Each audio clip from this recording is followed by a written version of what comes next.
Hello বন্ধুরা, তো আমরা এখন আছি ঘাটশিলা থেকে 15 কিলোমিটার দূরে একটি জায়গাতে। একটা ছোট্ট অ্যাবান্ডেন্ট এয়ারো স্ট্রিপ বা এয়ারো ড্রাম বলা হয়।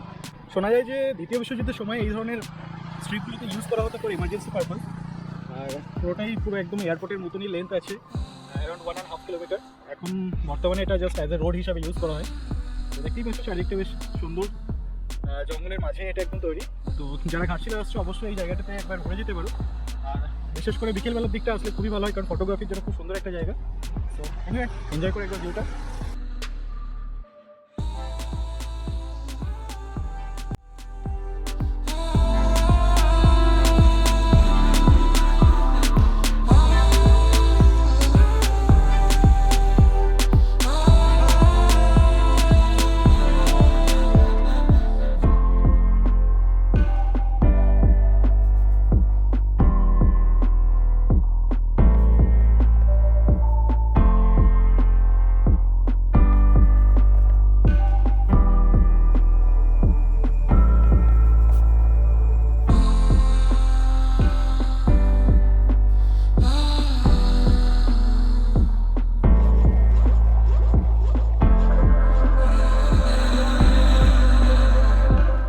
জলটা কোথা থেকে বেরোচ্ছে? এইটাই খাওয়ার জল? হ্যাঁ। আচ্ছা, এটা ওই পাহাড় থেকে বেরোচ্ছে। ঠাকুমা এখান থেকে জল নিয়ে যাচ্ছে, এই জলই খাওয়ার জন্য ব্যবহৃত হয়। ঠাকুমা জল লাগছে, আর কি করবে বলো? সো বন্ধুরা, আমরা এখন আছি ঘাগরা ওয়াটারফলসে। তো এটি খুবই ইন্টেরিয়ারে একটা ওয়াটারফলস, বাট জল এখন বেরোচ্ছে কিনা জানি না। তবে গ্রামের লোকেদের সাথে কথা বলে জানতে পারলাম যে আর একটু এগিয়ে যেতে হবে জঙ্গলের মধ্যে দিয়ে। তো এটা অ্যারাউন্ড 30 কিলোমিটার ফ্রম ঘাটশিলা। জঙ্গলটা বেশ ডিপ, তো একটু সন্ধ্যা হয়ে গেলে আর এদিকে আসা যাবে না। তো আমরা মনে হচ্ছে ওয়াটারফলসে জাস্ট ব্যাক সাইড দিয়ে এন্ট্রি করছি।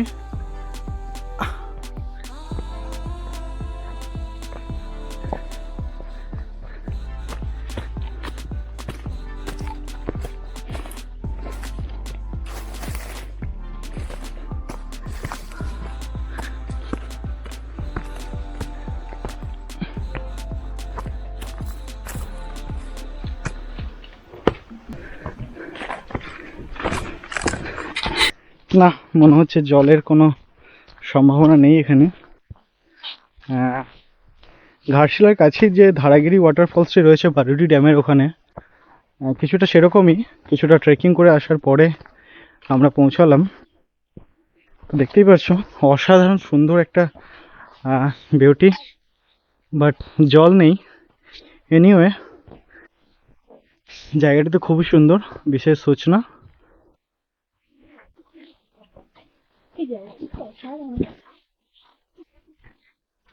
জল না থাকার কারণে যেন মনে হচ্ছে ঘুমিয়ে রয়েছে। মেবি বর্ষাকালে আবার জাগ্রত হয়ে যায়। সেটা জল এখান থেকে ধীরে ধীরে ধীরে ধীরে জমা হচ্ছে, সেই জলটি ব্যবহার করছে গ্রামবাসীরা।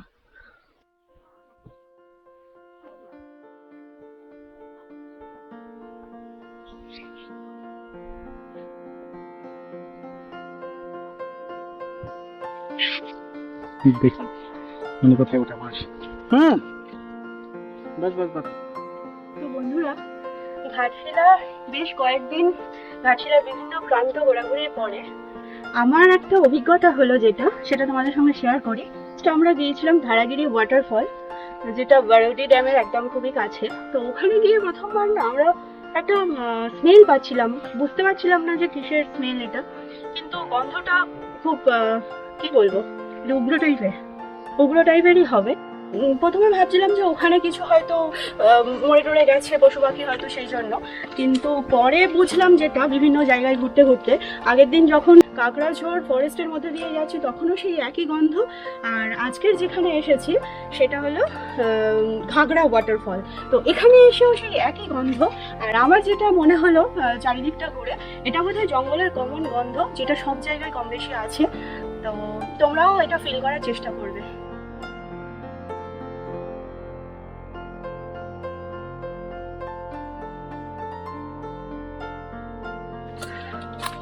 দেখতেই পাচ্ছ পুরো ঘন জঙ্গল চারিদিকটা, আর খুব আপ ডাউন রাস্তাগুলো। হাতে একটা লাঠি থাকলে খুব ভালো হতো। শুধু শুকনো পাতা, চারিদিকটা যেদিকেই তাকাচ্ছি শুধু শুকনো পাতা শুকনো পাতা। ভালো একটা এক্সপিরিয়েন্স হলো। আর লাঠি নিয়ে এলে শুধু মনে হচ্ছে একটা লাঠির সাপোর্ট দিয়ে ওঠানামা করলে খুব ভালো হতো। খুব আস্তে আস্তে হাঁটতে হচ্ছে, যদি একবার পা স্লিপ করে তো বাস।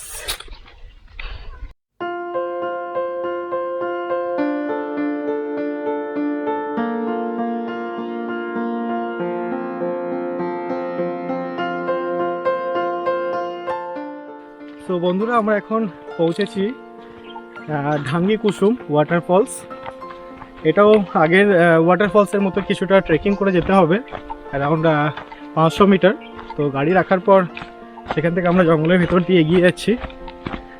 আর বেশ সুন্দর, চারিদিকটা জঙ্গলে ঘেরা, আর অনেক ট্যুরিস্টও এসছে এদিকে। এখন আমরা ওয়েস্ট বেঙ্গলের ভেতরেই ঢুকে গেছি। আবার এটা সেই just- জঙ্গলের গন্ধ পেলাম, বুঝলি? হ্যাঁ, এটা just border area Jharkhand and West বেঙ্গলের। জঙ্গলের সেই চেনা গন্ধটা বেশ আস্তে আস্তে ভালো লেগে যাচ্ছে। যেখানেই যাচ্ছি যেন একই একটা গন্ধ ছড়িয়ে রয়েছে। ফাইনালি পৌঁছে গেছি মনে হচ্ছে।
সো ফ্রেন্ডস, ঘাটশিলা এবং তার আশেপাশে যে সমস্ত জায়গাগুলো রয়েছে সেগুলো এক্সপ্লোর করার যে প্ল্যান ছিল, সো ফাইনালি অলমোস্ট কমপ্লিট হয়ে গেছে বলতে পারো।